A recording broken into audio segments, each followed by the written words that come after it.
Welcome to web line. देखते हैं chapter number 25। यूनते और हायान लेवी को ढूंढने के लिए जा रहे थे, पर हायान रुक जाती है। वो कहती है कि जब सब कुछ ख़त्म हो जाएगा तो मुझे तुम्हारे साथ हान रिवर पर बियर पीने के लिए जाना है। हम वहाँ पर पूरी रात बस ड्रिंक ही करेंगे। यूनते कहता है कि पर मैं ये नहीं कर सकता। यूनते हायान को पकड़कर कहता है कि प्लीज़ पीछे मत मुड़ना। मैंने तुम्हें उस दिन कॉलेज में ब्रेड लेते हुए देखा था, तब तुम बहुत ही ज़्यादा खुश नज़र आ रही थी और काफ़ी स्माइल भी कर रही थी। मैं इस स्माइल को प्रोटेक्ट करना चाहता हूँ। इतना कहते ही यूनते खून की उल्टी कर देता है और बेहोश होने लगता है। हायान रोते हुए कहती है कि पहले मेरी बात को सुन लो, मैं तुमसे बहुत ही ज़्यादा प्यार करती हूँ। हायान यूनते को किस करती है और साथ ही साथ में अपना ब्लड भी उसे पिला रही थी। वो कहती है कि तुम्हें ज़िंदा रहना होगा, मैं जल्दी ही लौटकर वापस आ जाऊँगी। फिर हायान लेवी के पास जाती है। हायान देखती है कि यहाँ पर तो बहुत सारे वैम्पायर हैं। लेवी उसे प्रोवोक करने लगती है तो हायान कहती है कि मैं 3 मिनट के अंदर ये सब कुछ ख़त्म कर दूंगी। तो लेवी हंसने लगती है कि 3 मिनट। हायान अपने मन में सोचती है कि डिटेक्टिव बस थोड़ा सा ही इंतज़ार कर लेना, मैं जल्दी ही वापस आ जाऊंगी। हायान फिर वैम्पायर्स पर हमला करने लगती है। लेवी उसे बताती है कि वो हायान से इतनी नफ़रत क्यों करती है। वो कहती है कि योहान के लिए मैंने क्या कुछ नहीं किया। लेवी हमेशा ही योहान के लिए बहुत ही मेहनत करती थी, उसके लिए खून लाकर देती थी। योहान हमेशा ही उसे एक ही शब्द कहता था, गुड वर्क। लेवी चाहती थी कि योहान उसके लिए स्माइल करे, पर वो एक दिन देखती है कि योहान हायान के साथ था और स्माइल करके बातें कर रहा था। ये देखकर लेवी के दिल में तो चूड़ियाँ चलने लगती है और तब से ही लेवी ने एक प्लान बनाया था कि वो हायान को बर्बाद करके ही छोड़ेगी। हायान सबको ऑर्डर देती है कि चुप जाओ एंड सभी लोग इस ऑर्डर को मान भी लेते हैं।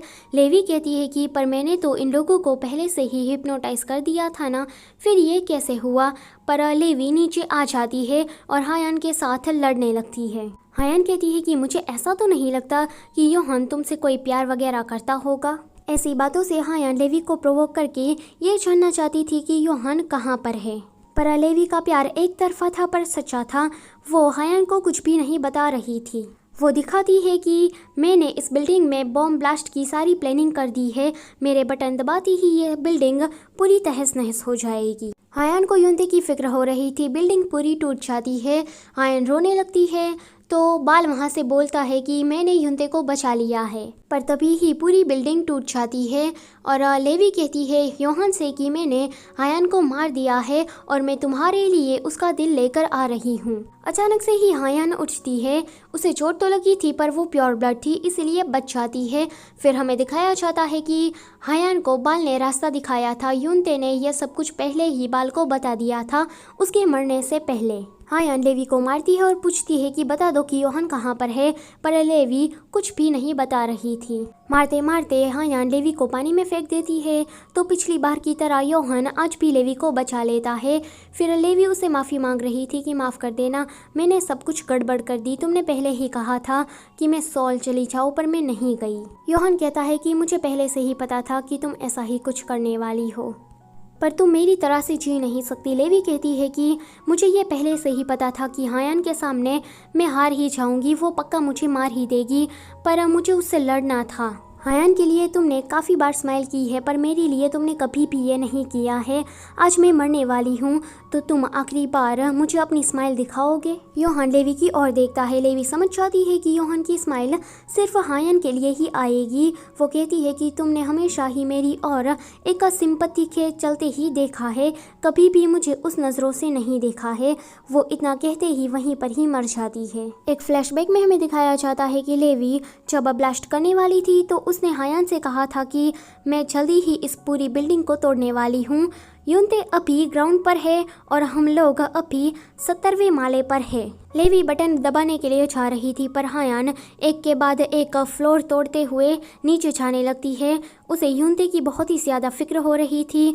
वो खुद की भी परवाह नहीं करती कि उसने कितने फ्लोर को तोड़ दिया है और इसी चक्कर में उसे चोट भी लग गई है। वो जब ग्राउंड पर पहुंचती है तो वहां पर कोई नहीं था। वो रोने लगती है क्योंकि उसे लगता है कि यूनते मर चुका है। पर अचानक से ही उसे बाल की आवाज़ सुनाई देती है एंड उसे पता लगता है कि यूनते तो उसके पास है। लेवी ने भी यह नज़ारा देखा था कि हायान यूनते से कितना प्यार करती है। लेवी को अपने मरने पर कोई भी पछतावा नहीं था क्योंकि उसने योहान से तो सच्चा प्यार ही किया था। हायान जा रही थी, अब योहान उसके सामने आ जाता है। योहान हायान से कहता है कि मुझे तुम्हारा दिल चाहिए हायान। हायान हंस रही थी तो योहान कारण पूछता है कि तुम इस टाइम हंस कैसे सकती हो। हायान कहती है कि मुझे ऐसा लगता है कि तुम पावर हासिल करना चाहते हो, पर तुम्हें ये नहीं पता है कि पावर हासिल करने पर हमें क्या करना चाहिए। तुम तो बस सभी को मारना चाहते हो। योहान अपनी नजरें झुकाने लगता है, पर हायान उसे पुरानी बातों को याद करके उसे प्रोवोक करने लगती है। तो योहान कहता है कि हायान चुप रहो। हायान उसे कहती है कि मुझे जानना है कि तुम पहले कितने अच्छे थे और अचानक से ही इतने क्यों बदल गए हो। मुझे ये कारण जानना है। मुझे पहले से ही ये बात हमेशा ही खटकती रहती थी। योहान गुस्से में आकर हायान पर हमला करता है। हायान भी उस पर पलटवार करती है। हायान एक के बाद एक वार करने लगती है, पर योहान उसे मार नहीं रहा था। हायान भी ये देखती है। वो पूछती है कि तुम मुझ पर हमला क्यों नहीं कर रहे हो। योहान कहता है कि तुम्हें पता है हायान की नरक में जीना कैसा होता है। तुम पानी में डूब रहे हो, अंदर अंदर छा रहे हो। तुम कोशिश कर रहे हो कि तुम ऊपर चले जाओ, पर वो पानी तुम्हें अंदर अंदर ही धकेलता जा रहा है। फिर योहान हायान को अपनी पुरानी बातें बताने लगता है।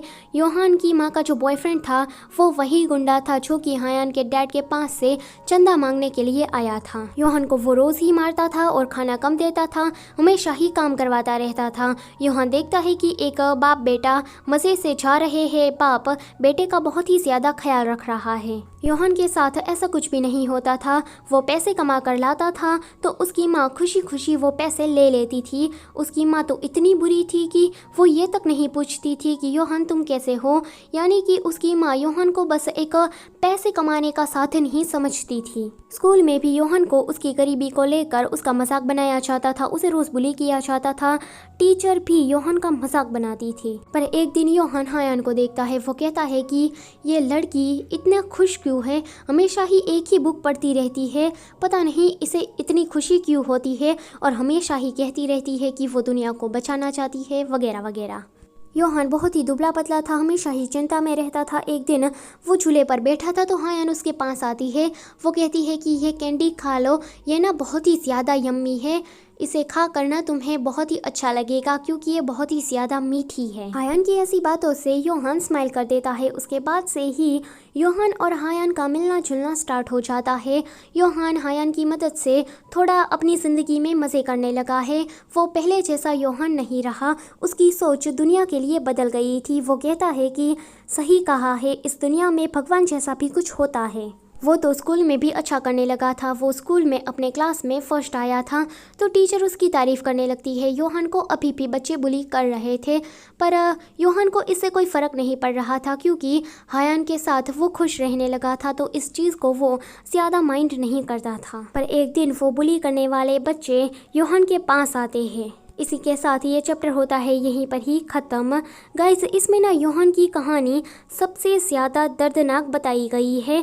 वो हम आगे के चैप्टर में देखेंगे और ये मांगा जल्दी ही ख़त्म होने वाला है। तो आप लोगों को हैप्पी एंडिंग का बस थोड़ा सा ही इंतज़ार करना पड़ेगा। Also don't forget to like, share and subscribe. Thank you for watching.